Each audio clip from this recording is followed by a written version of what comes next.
They invited me to a place to preach, and I was, preaching the word. And one of the, wonderful, charismatic sisters there just stood up and started a chorus. I was still preaching, and then the rest of the people, started the choruses, and I had to stop because they couldn't hear me. They were all singing.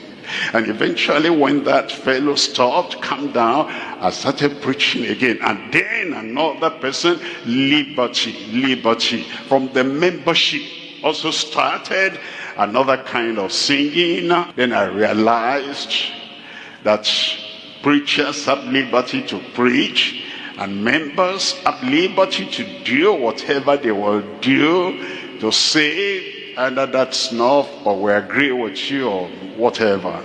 But we're able to go through the service, and I was still able to give the altar call, and people still came to the Lord. And I had some wonderful things that that happened. You know why?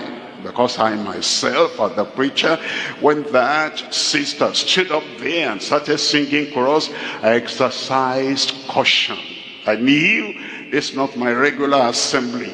And even though I have liberty as the preacher, the invited, I could have said, that's enough, sit down there, I'm preaching. But I had to exercise caution. All of us, preacher, pastor, general superintendent, members, we need caution for the liberty we think we have. That's why we're looking at this now in Luke chapter 9 verse 49. And John answered and said, Master, we saw one casting out devils in thy name, and we forbade him. We didn't even have to come to you to ask, should we not? We forbade him, because he followeth not with us.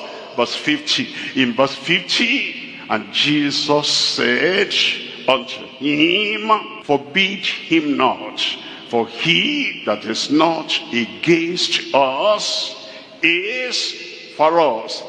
Courteous liberty in forbidding brethren without blindness. James and John were blind to the desire of Christ, that this gospel will be taken by everyone, everywhere, and go declare Jesus says.